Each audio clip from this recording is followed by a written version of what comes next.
What's up, everydayers and listeners to the Locked On NBA Big Board podcast? This is Rafael Barlowe, and I just wanted to let you know that for whatever reasons, my mic did not pick up on this episode, so you hear the natural sound coming from the computer, not the microphone. I apologize. I thought it was a good episode, and I did not want to redo it. But once you hear it, my mic and Leif's mic aren't on the same page. Leif's mic is actually working, and mine isn't. You can hear me loud and clear. It's just not the quality that you are used to. But hopefully you enjoyed this episode as much as I did recording it. In this episode of the Locked On NBA Big Board podcast, me and my guy Leif Thulin, we are going to be talking about Arkansas basketball. Arkansas is going to be one of the most watched and talked about teams in this exciting 24-25 season. And they also are loaded with NBA prospects. So we're going to get Leif's thoughts on who's their best NBA prospect, what is their starting five, who's their best transfer. I mean, there's so much to talk about with Arkansas basketball. So stay tuned.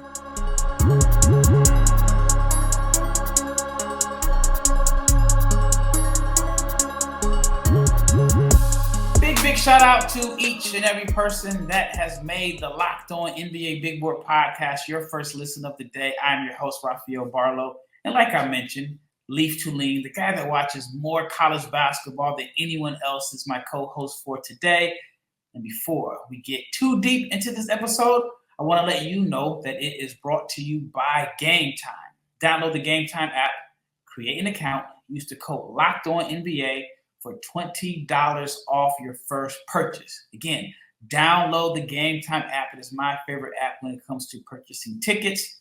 And if you are not subscribed to the YouTube channel, what is taking so long? Please subscribe, like, share, comment. Make sure you click the bell so you can be notified every time we drop, because the Locked On NBA Big Board podcast is coming at you 5 days a week.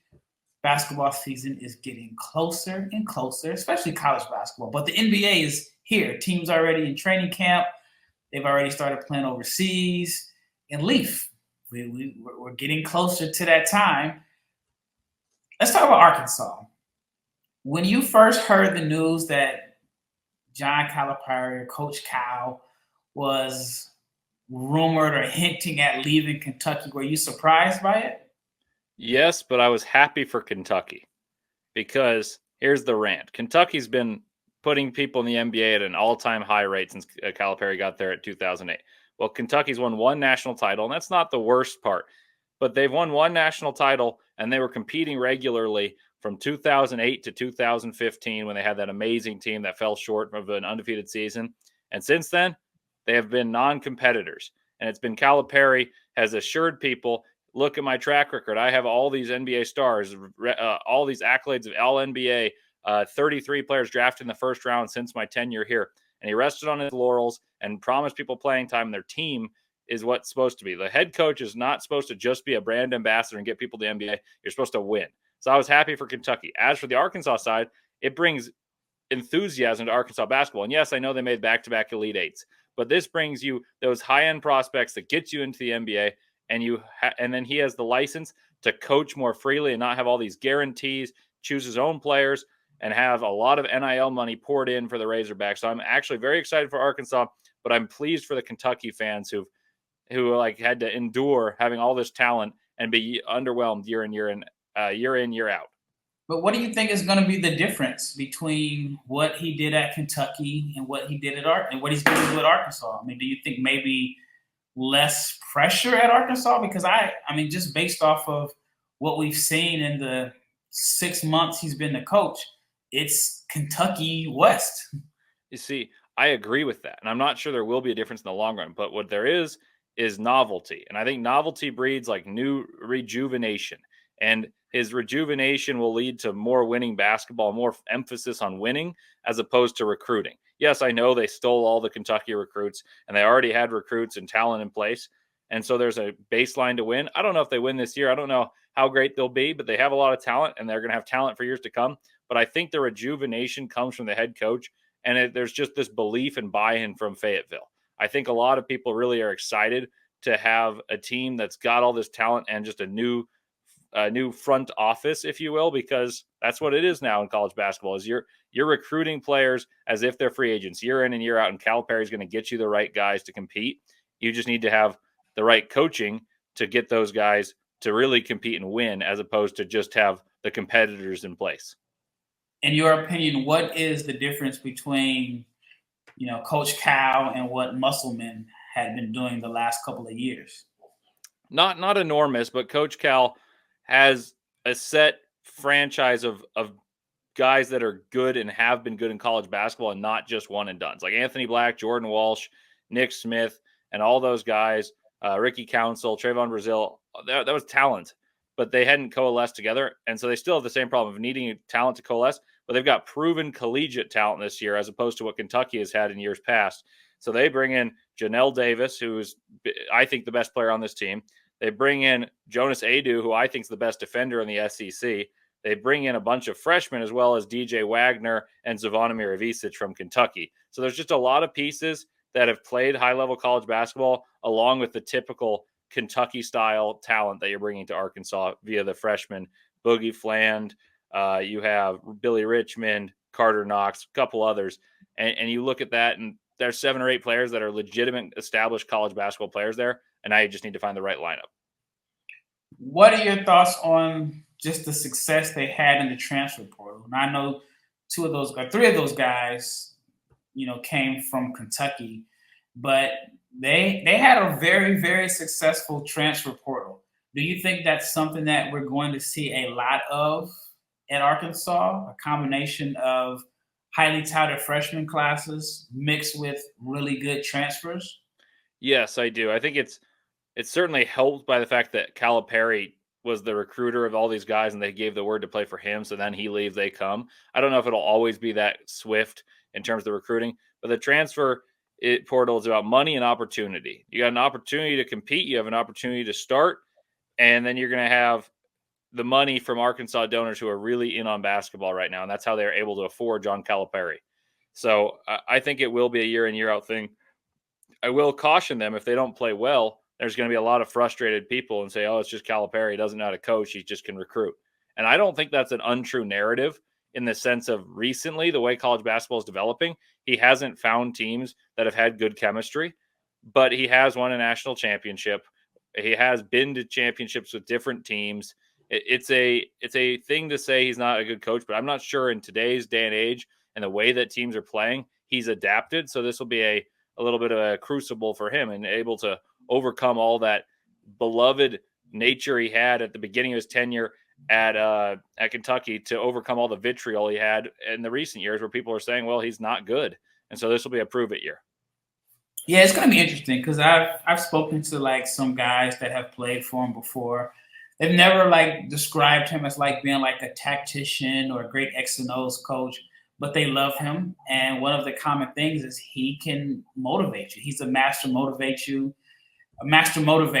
And I mean, I've heard guys just tell different stories about how he just knows how to push the right buttons. And he always wanted guys to take care of their families. It was almost like it was first and foremost. I had a player tell me that he wanted to come back, and Coach Kyle was like, look, I'm already rich.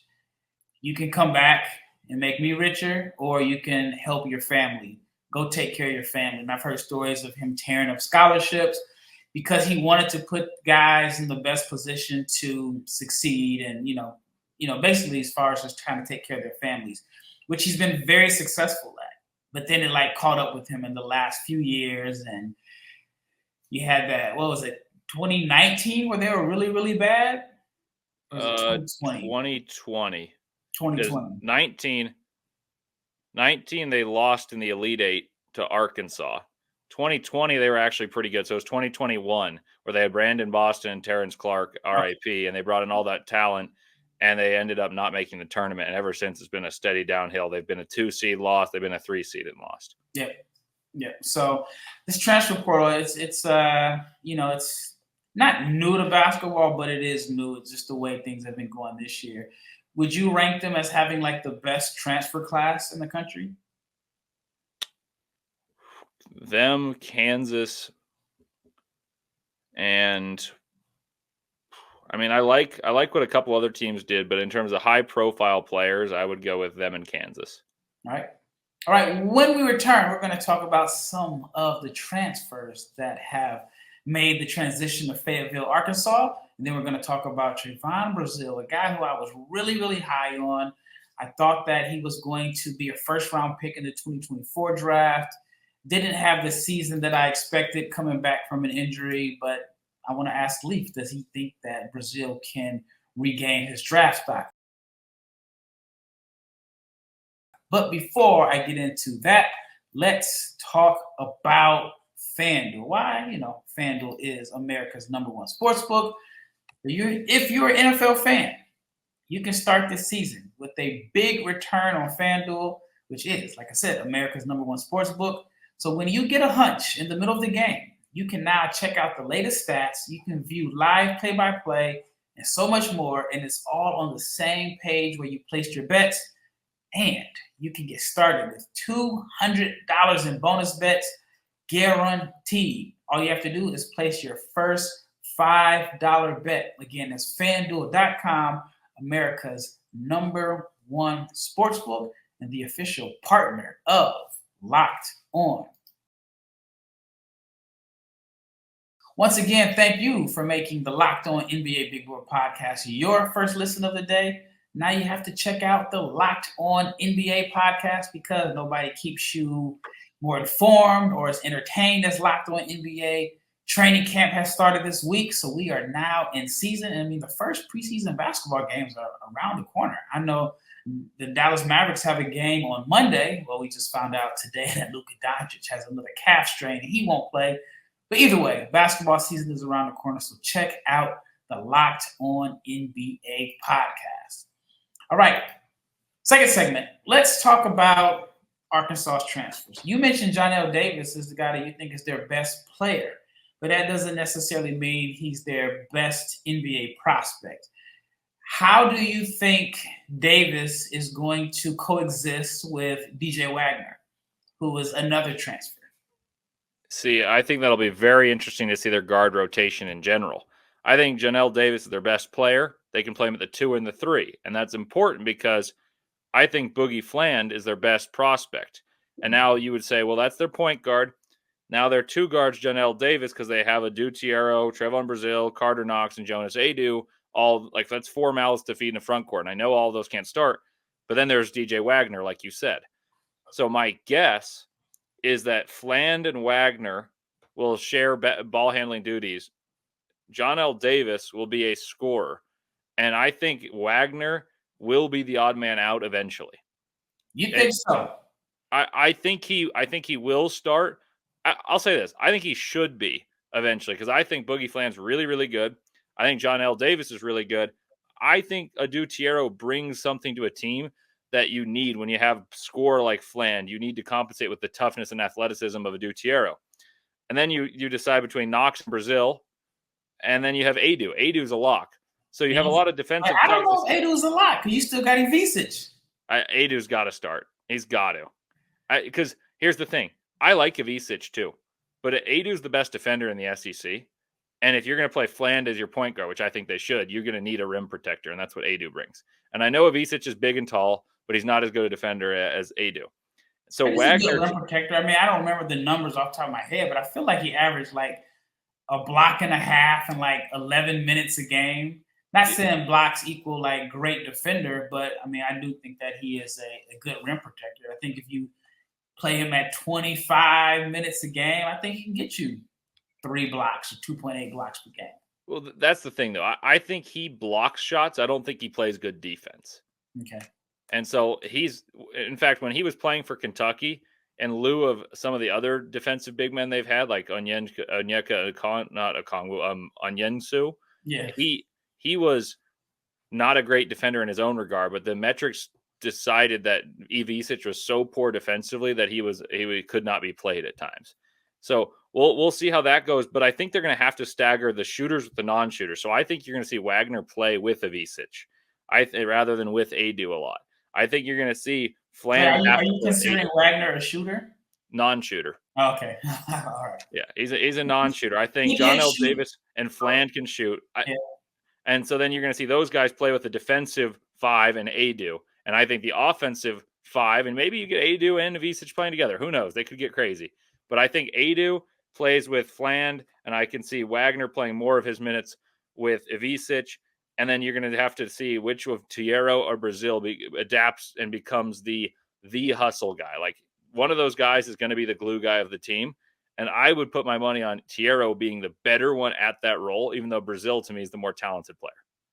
Yeah, and as far as Wagner, he did shoot 37% on uncontested catch and shoot threes, in fairness to him. But overall, he really struggled as a shooter, really struggled with his efficiency, especially off the dribble. I think it was like 28% on jumpers off the dribble or something like that. But yeah, I think it's going to be a storyline all year long about who is in Arkansas's starting 5. I do imagine it's going to change. Me and my brother James, we talked about it. I think, in my opinion, I think Davis and Wagner are going to start. I think Fland comes off the bench, but I think Fland has that Rob Dillingham type role where he's going to play a lot. Probably is going to play less than he should, because I think there is going to be a loyalty towards DJ Wagner. I think that's something you can't overlook. Wagner was supposed to be one and done. Wagner followed, Coach Cal to Arkansas, and I think he followed him there because he probably felt like Coach Cal was going to give him the best opportunity to regain the buzz that he had coming into the season. And of course, they have a relationship prior to college. So I do think that Wagner is going to be in the starting 5. I think he's going to play a lot. I don't see a situation where he's the odd man out. But I think that Boogie Fland is, has the potential to be their best NBA prospect. So he is going to have a Rob Dillingham type impact off the bench. But my question is, Dillingham averaged 15 a game. He shot 44% from 3. Do you think Fland can put up those similar type numbers? I mean, I was as high as there was on Dillingham. But don't you think Cal should learn from his clear mistake that he had 2 top 8 picks on his bench and he wasn't a winning team? That's why I think Fland will play. I think Arkansas is going to be like, hey, man, who cares about these things you're saying here? But Fland is probably, I'll just put it out there, Fland's better than Wagner. Mm-hmm. Like he is. He's a better shooter. He's a better passer. And he's a better point guard. Those are the intangibles. He's not a good defender, but Wagner's not so elite defensively to compensate for his lack of passing or shooting. So Fland's better. Janelle Davis is the best player on the team. Those 2 should start, in my opinion. So if they play all 3 of them, that's great. And then they play Adou and then one of Thiero, Knox, or Brazile, that's great. That's the way that Wagner should start. If what happens is Wagner starts over Fland, I don't think Arkansas is that good. Yep. All right, let's talk about Brazile. Someone that I first became aware of him during his freshman year at Missouri. Then he had a breakout sophomore year, and then he got hurt. Or did he get hurt last year? No, he got hurt. He got hurt his sophomore year. He tore his ACL after having a really good game. Yeah, it was 11. I want to say it was maybe the 10th or 11th game. Yep. And even if you look at the numbers he had that season were impressive, but they were down because he started a game, didn't finish, and it was a small sample size. But the flashes that he showed as a sophomore were this athletic, vertical lob threat, shot blocker that can space the floor. Then last year he showed some flashes, but he just wasn't the same player. Didn't have that same pop. And, that's natural coming off an ACL injury. Do you think that he can regain his, the draft stock or buzz that he had? Or do you think he put himself in a difficult situation by returning to Arkansas when they have, Adou and Ivisic coming? No, I think that's the question, isn't it? It's if Brazile has the athletic pop he had 2 years ago, then he's a perfect fit for this team because he's an adequate shooter. He's not a good shooter, but he's an adequate shooter who then can get respected by defenses enough not to clog the paint. And then when they close out on him, he can attack the closeouts and throw down those amazing dunks. That said, what I saw from him last year and in person at the Combine is a not great shooter. Like I said, adequate in the college game. and someone who doesn't have the burst. He takes forever to load up. So he'll have a nice block if he times it perfectly, but he's not like a quick twitch jumper like he used to be. He's not a stride through the lane, go up and dunk it. He's not a rebound out of his area guy anymore. And those are the traits that were the most beloved by the scouts. Those are things you can't teach, and you can teach him some intangibles, and he's getting better at that side of the game, but his shot's not great, and he's not quite the athlete. So I think he's put himself in a difficult situation to be competing with Karter Knox, Adou Thiero, and honestly, I wouldn't be too stunned. I'd be a little surprised, but I wouldn't be too stunned if Adou and Ivisic play together in the front court at times. So you think that his minutes are going to go down this year? I don't think they'll go down necessarily, because I think they should, is what I'm saying. But I don't think they necessarily will, because the way you get a player like him back is you assure, like, look, you got your starting spot. And that's what the problem with college basketball is. The rich are getting richer, and those players that are good but not great are starting to get pounced over. Like, you're going to see guys on Kansas that you expected to be 15-point per game starters their freshman year all of a sudden aren't playing that much as a junior, and it's going to get frustrating. And then there's going to be a team that's like, man, we would have loved to have you. And so I think Brazile will probably start, is my guess, to start the year. And then I think gradually his NBA stock, I think, is going to slip. I don't think he's going to be drafted. Interesting, because if you look at the numbers last year, he was down from 27 minutes a game as a sophomore. Again, it was only 9 games. I looked at the numbers. And then he played 25, a little more than 25 minutes a game last year. He shot 49%, you round up, from the floor. 35% from three for a guy that's 6'10" is very respectable. I mean, any team would take your 4 or your 5 that shoots 35%, and it was on 2.6 attempts per game. So for his career, he's 35% from three, and that is over 60 games. So I think that he's a little bit better than the adequate shooter, but he also averaged 1.2 blocks per game, which he averaged like 1.9 as a freshman at Missouri when he was like at his peak athletically, and that was only playing 21 minutes per game. So you could tell by just watching him, and like you mentioned, whether it's at the combine or just watching the games, that pop was not the same. But if he regains it, I still don't know if he's going to play 30 minutes a game. Yeah, I'm with you. I mean, it's tough sledding to carve out the right spot, because if he wants to be an NBA player, I think his best path is not a starring role. It's starring in his role, which would be a glue guy who hustles, blocks shots, rebounds, runs the floor, hits open threes. The issue is last year, even when he didn't have the springs, he started trying to do a lot at times. At the NBA Combine, he struggled in the role that I described as optimal. And I think that's going to be a lasting thing. So I think Adou Thiero is better at those things I said. And that's why it's going to be difficult for Trevon Brazile, even though I think he's the more talented player between those two. That's fair. All right, when we return, we're going to dig a little bit deeper into Arkansas's freshman class, and if any of their highly touted freshmen are going to start, and who is possibly the odd freshman out, because as you've heard, Arkansas has a lot of depth in NBA talent. But let's talk about my favorite app when it comes to purchasing tickets. And it's not just tickets to sporting events, it's tickets to concerts, plays, theaters, and more. And it is Game Time. And what I love about the Game Time app is that they have all-in pricing.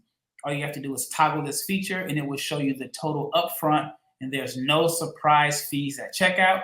Game Time also gives you a panoramic view from your seat in the app before you buy, so you know exactly where you're going to sit and your view.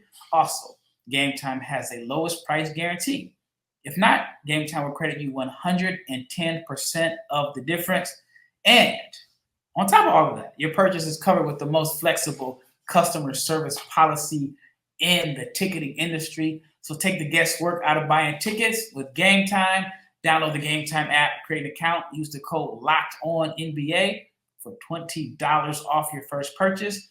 Again, terms apply, create an account, use the redeem code LOCKEDONNBA for $20 off. Download Game Time today, because what time is it? Game time. All right, last segment.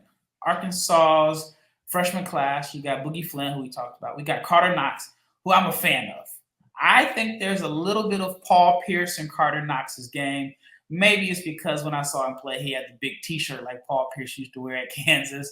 But I see a guy that's like a sneaky athlete, scorer, physically strong, knows how to create space. I actually like Karter Knox. And then there's Billy Richmond, who there's some people that think that Billy Richmond is being underrated and undervalued and is going to find a way to carve out minutes. And so when you look at this freshman class, along with this strong transfer portal class, I think it's going to be very difficult to keep everybody happy. I think it's going to be very difficult to make sure everyone gets the minutes that they deserve. And I imagine, like, when you sign with Coach Cal, you're not going to play for him with a 3-year plan. Maybe 2 years at max. But your plan is usually to get in and out because, you know, history says you have to get in and out because your replacement is already being recruited. He's probably already signed on the dotted lines before you even start, you know, the season that you're playing. But like I said, I think it's going to be difficult for all of those guys to get minutes. Who do you think is the odd man out? Well, I think Richmond is the one that I don't anticipate having a clear pathway. And I know you made that point in the intro. So I'm just stating I wouldn't say obvious, but the one that's the most likely. I think Fland's either going to be the sixth man or the starting point guard, and no matter what, he's going to play a lot. As for Knox, I won't claim to be as familiar with his game as I am with Thiero and Brazile. So I tend to favor not known commodities, but I'll tell you what, I'm skeptical of Brazile, and I'm skeptical of Thiero in terms of their shooting ability. Thiero is not a good shooter. Brazile, I'm worried about the athleticism and the defense. So if Knox is the best of both worlds, like maybe he's not as good a defender as Thiero, but he's a far better shooter, and he's a better creator than Brazile and probably a better shooter.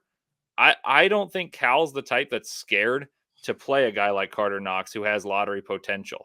So some coaches, I think, would bury him. Cal may perpetuate Knox up even if a guy like Brazile or Thiero is there. Also, Thiero's had a lot of injury concerns, so you never want him to have more.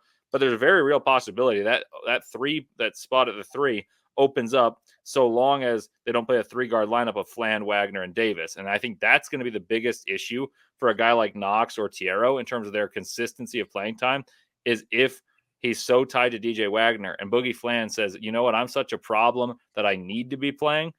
That's where my concern is for Knox more than his skill set. Because I liked the skill set I've seen, though I'll readily admit I have not watched nearly as much of him as I should, nor have I watched even close to the amount of Kentucky and Arkansas basketball game I've watched for Adou Thiero and Trevon Brazile, which is copious amounts, way too much, honestly. All right. So I've talked to a couple of people, and I'm just like, what do you think Arkansas starting 5 is? And it's been pretty consistent with Davis and Wagner.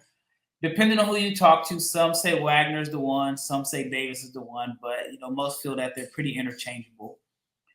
And it's been, you know, the majority have said Karter Knox starts at the 3, but at the 4 and the 5 spot, it's all over the place. I mean, you got Thiero and Adou, you got Brazile and Ivisic. It is crazy that if I ask 10 people Arkansas starting 5, when it comes to the front court, there's going to be multiple combinations of answers. And so you believe Adou's going to start? And then I'd be stunned if Adou doesn't start. I'll put that out there. But here's the thing. Like, I feel like you can be stunned multiple times with this group because you have to figure, all right, Brazile came back. He doesn't come back not to start, right? Then you figure Adou wasn't he like SEC? He was all defense, and defense? And he was. I think he was honorable mention. Might have been third team. No, second team. I think he was honorable mention for just overall, but he was all defense first team. Who was SEC Defensive Player of the Year? Zakai Ziegler, his own point guard, robbed him, but I thought that was crazy. That was the most appalling award I think of all the and this is no slander on Ziegler. Ziegler hounds the ball like he sets the tone. Yeah, he sets the tone. Yeah. But he's not a better defender than Adou. Adou was the rock, and his defensive metrics were unbelievable for a Tennessee team that was great defensively. So you figure Adou doesn't transfer within conference to not start. Yeah. You have to assume Ivisic feels the same way. I would have taken Ivisic in the first round of the 2024 NBA draft. I don't hate that either. Like, Ivisic is talented. I like him a lot. So I imagine he feels like he should start. Thiero has a case just because of what he brings to the table and how unique his game is and just how he can cover up for, their smallish backcourt, even though they're starting to list DJ Wagner at 6'4". I think that's interesting.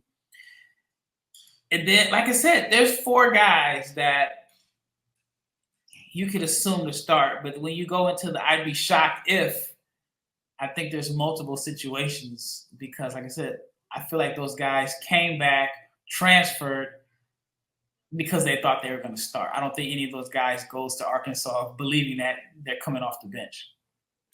I agree. And so if you've heard from people that Wagner or Fland starts, then obviously they're painting Janelle Davis as just the 2. I haven't seen anybody say Fland starts. Everybody says it's Wagner and Davis. Okay. And Knox. That's been like the majority. And Knox, start. I like that he's starting. I personally would rather him start than Trevon Brazile. And I would play Adou Thiero. And this is not like I thought Trevon was great. The issue with Trevon is if he can't move the way he once did, he's not the live wire athlete that I think some people still believe him to be. I've seen him in person a few times, and he just doesn't move like the NBA athlete, and much less the crazy athlete he once was. Now, I think it's an absolute slam dunk. You should start Adou, in my opinion. So that leaves the question of do you start Thiero or Brazile at the 4 to me? Because if Fland's coming off the bench and he's playing the Dillingham role, then if he buys into it and he's like, look, I'm just going to be Dillingham 2.0, that's great. And honestly, I might be inclined, it sounds weird, but I might be inclined to rather play with Dillingham 2.0 in Fland and score a bunch and get great looks because I think he's that good of a creator. And so maybe it'll be beneficial for the guy who ends up playing on the bench, may look better to NBA teams. Yeah. Yeah, it's like I said, the people that I've spoken with, it's been, the majority feel like the backcourt is going to be Wagner and Davis. But if you ask people who is Arkansas's best NBA prospect, I think the majority said Fland, even though they don't think he's going to start. He should start. I'm just saying. I agree. That's why I brought you on just to get another opinion about this because I think it's going to be interesting. And I probably used that word like 5 times already in this episode, but that's the only way that I can describe, how it is going to be covering Arkansas or watching Arkansas because, if they get off to a slow start, and I know Coach Cal has tried to like temper expectations a little bit, but if they get off to a slow start, is the lineup going to change? And I just feel like there's no way to like keep everyone happy. They just have too many guys that are fringe, that are either first round picks, fringe draft picks. Yeah. Or they're veterans that, I don't know if Davis and Adou are top 60 guys, but they're veterans that you need to play big minutes because you want to win. So Arkansas is going to be fun to watch. I'm with you. I can't wait. I mean, I'm working my first preseason game in 2 days here for the NBA. And then I don't know when I'm going to have time with the Jazz and now a hockey team out here to watch college hoops, but I'll make time. Yeah. I just won't sleep. And Arkansas will certainly be on the top of my wish list for watches, not only as an NBA draft evaluator, but as someone who loves college basketball. There's no one who creates a better storyline year-round and throughout the entire year, game to game, than Calipari because he makes lineup changes. He's always got players that are like having wow performances. Like Ivisic had a stretch where you're like, oh my God, could he be the top 5 pick? And he's just had him on the bench the whole year. Mm-hmm. And then he doesn't play for a game. And then you have Reed Sheppard and Dillingham not playing at all in the starting lineup. And I think it'll be like that. It'll be a roller coaster for Arkansas. So this is a team that I think has top 10 potential, but likely ends as a 7 seed in the tournament. All right, last question. Starting 5 is very important, but not as important as the closing lineup. Give me your Arkansas closing lineup. Let's say it's a big game. You need to win this game. And it's my preference as to who starts or what I think Calipari will do. No, it's your preference. Who is closing? Okay, I'm going Boogie Fland, Janelle Davis, Adou Thiero, Karter Knox, and Jonas Adou. Okay, that's fair. All right, audience, if you have your thoughts or theories in who's in Arkansas starting five, let us know. Comment on the YouTube channel. Let us know your thoughts on who is Arkansas's best NBA prospect, who is their best transfer port, who is their best player that came from the portal, their best freshman. Let us know. Once again, it's Rafael and my guy who watches more college basketball than anyone else. I know he says that he's going to be busy.